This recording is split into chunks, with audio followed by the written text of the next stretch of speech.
And from that model, you should be able to derive how you would apply it to the next similar situation you're going to be in.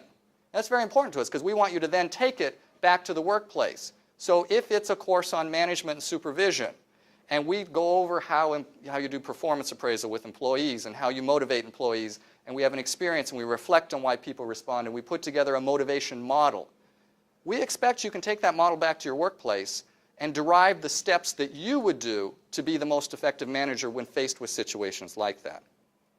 So when you see your experiential learning, I want to strongly encourage you, move through this process. Whether the instructor tells you or not, this is what's going on in the background. This is the most effective way to pick up from that type of learning. You saw it or did it, you reflect on why is that, you created a systematic model out of it that you can then use in the next situation as you're going forward. Okay, now these are Brian's tips for bumps in the road. Okay. Every instructor and your advisor is going to have a list of these things. I derive these things from what shows up on my desk. One of the saddest parts of my job is if I know your name at graduation, it's usually not because you did a good thing. I know every bad student in the college by graduation time. So if they say a name and I don't know it, I think, wow, you must be a really good student on it. So these are my tips. Other people give you other tips to have a smooth experience. Now, some of them are professional development, and sometimes when I meet with folks, I act like the overbearing father or something because I want you to be a professional. You're a reflection of me and my program, and sometimes things happen, and these are good opportunities to talk about them. Number one, bane of my existence. Yes, in graduate school there is academic dishonesty. And as much as I hate saying it, yes, you're going to see it somewhere in your classroom. I don't like it. I do everything to make sure it does not happen. Your instructors do everything. We have clear policies on academic dishonesty. We have training programs in academic dishonesty. We have a lot of background in it. It still happens. I'm sad that it happens. I'm sorry that it happens at the graduate level. And I have to deal with it harshly when it happens. Now here's the troubling part about it. Sometimes it's accidental, and sometimes it's just sloppy. So I'm going to caution you, please don't be sloppy, and please do the most simple things. The number one academic dishonesty case that shows up on my desk is someone plagiarizing a website. They take something from the website and put it in their paper. Yeah, and it's so easy to get around. Put quotation marks around it and say where you got it from. That's it. And all of a sudden, your paper went from plagiarized to being a really good paper because you researched and brought in outside sources. So you go from stellar to horrible based on two little dashes on either side of the quotation. And that really is sad because it does affect people's careers to have academic honesty in their I'm getting my time signal from Blythe, in their record. So it's so simple to fix. So please, please, please be very careful because some of the faculty are extremely cognizant of watching and are extremely strict about it, as they should be. We should have legitimacy and ethics in how we present information. Dropping, withdrawing, and refunds. There is a formal process to drop. And you will have to drop or withdraw from a class sometime during a semester. The class didn't turn out to be what you thought it was. You got busy. You all of a sudden were starting a family you weren't expecting to. You got a transfer at work that just isn't going to work with this class this semester. Please, there is a form for it called Form 160. It is the only way to drop a class. We can't drop you for you because it's your contract with the university. I can't cut that out for you. So only through a drop form. It's online. It's easy to do. You just fill out a couple of blanks and send it in. But we can't drop you without it. And there is a refund schedule. We have a pretty generous refund schedule relative to other universities, but I do have to follow it carefully. And now I'm not going to get this right, so you're going to have to look at it correctly, but I'll give you an example. Like during the first week or so, it's 100% refund, then it's 80%, then it's 50%. Any of you who do professional seminars know if you don't pull out the day before something starts, you get zero. So I feel good about our refund policy, so I usually hold to it.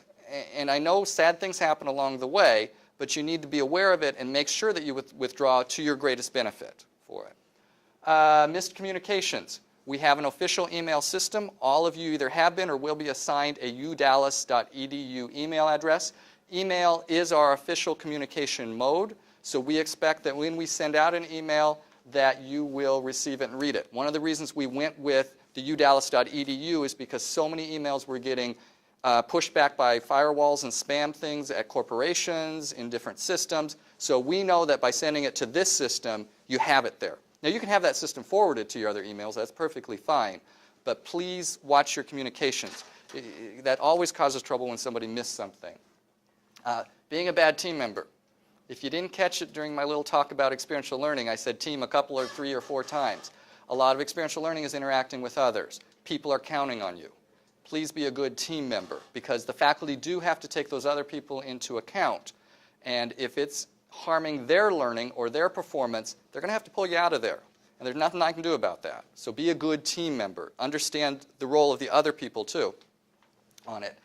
Unprofessional communications. Emails are permanent, forever records, no matter how many times you try to delete them, because somebody else has them on it. Please always be professional in how you communicate with team members, faculty, even me. I mean, nothing turns me off faster than a snotty email that comes in. It can get pushed to the bottom of the list really quickly. So I just think that's a professional thing to do. I mean, we're all adults, professional. It's just something you should always do, not even just here at school, but at work. I mean, no faster way to get yourself fired. In fact, we did Faculty Day today, and we bring our university counsel, the attorney, in, and his talk today was on electronic communications and the troubles they can cause and the permanency of them. Now, certainly he was talking about lawsuits and such, but it applies to any employment workplace, and it applies to education. Always professional in your emails. If you're hot about something, sit back for a moment.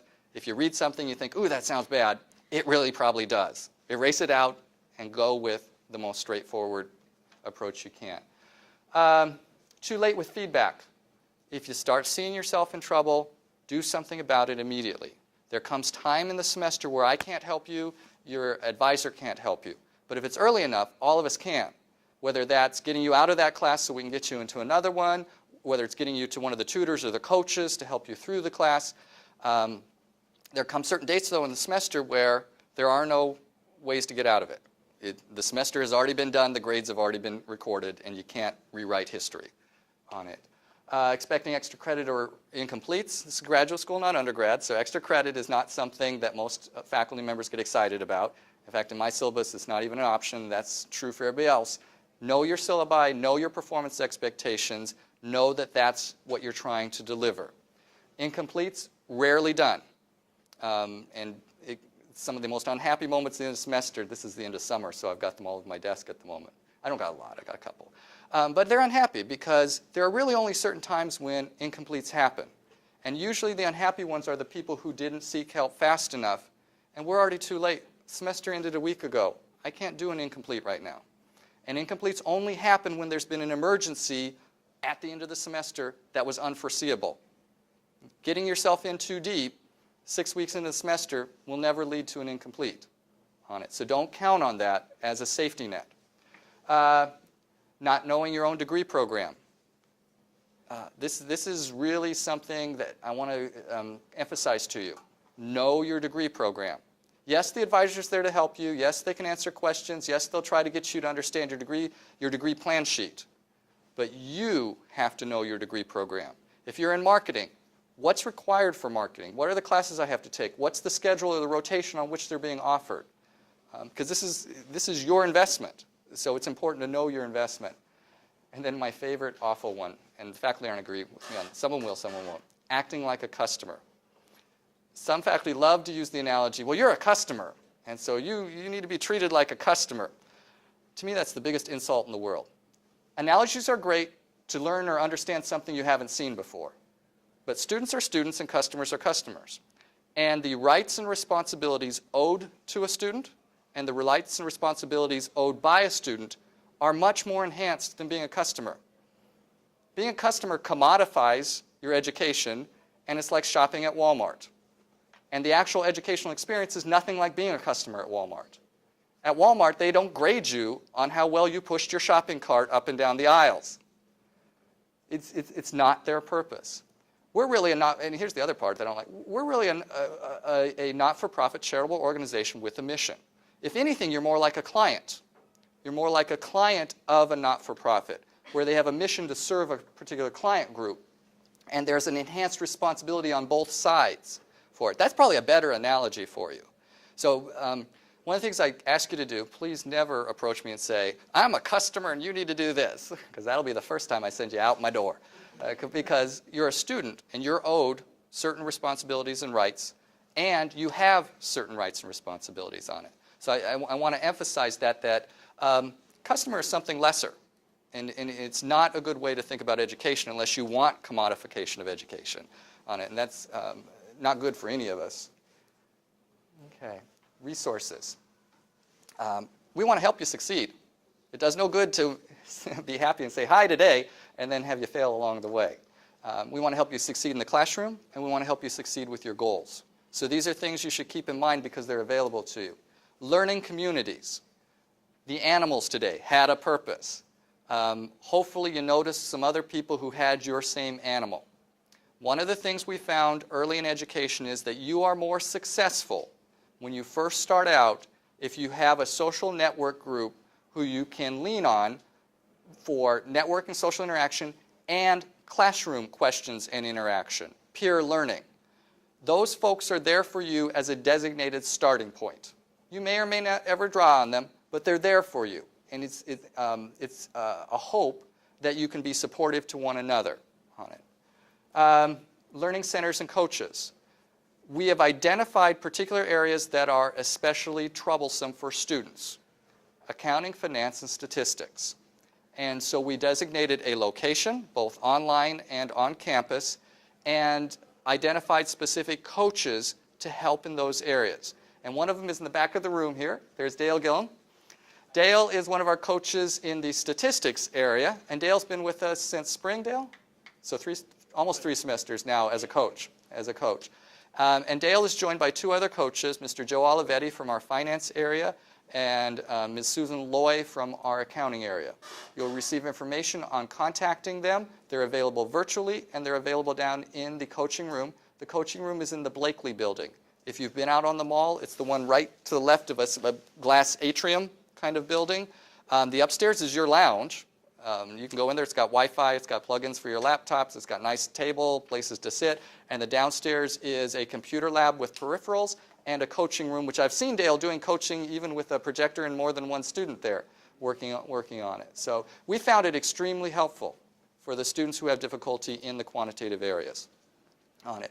Advisors and program areas. Is there anyone in here who does not know who your advisor is? Your staff advisor. Hopefully you all know whether it's Nicole or Michael or Mike or Jessica or I think who else you might have with it, Nisha or Roger, one of them. You should have an advisor. They are your go-to person. One of the other classes was saying, oh, I call the university, I never know which office to call. No, don't call different offices. Call your advisor. That's why they're there. And if they need to get you in touch with somebody, they will send you to the right person. That's what they're there for. Tonight you're meeting the program directors downstairs. They're all, I can hear them milling about even as we talk, to talk to you about your program. They're there to answer career questions, questions about your curriculum. If you have, should I take this class, should I take that class? They are the subject matter experts in your field, and that's what they're there for. Career counselors. We have a career development office. Career development office is located in Augustine Hall. You have a dedicated career counselor just for the Graduate School of Management. His name's John Christensen. Although there are a couple of other people there that you can work with, John is there specifically for you. John has a significant career behind him. He was at Verizon for, and I'm going to exaggerate, 20 or 30 years, and I may not be exaggerating. So he, like yourself, has a full grounding in industry behind him before he went into professional career counseling field. So John is there for you specifically. That's why he exists.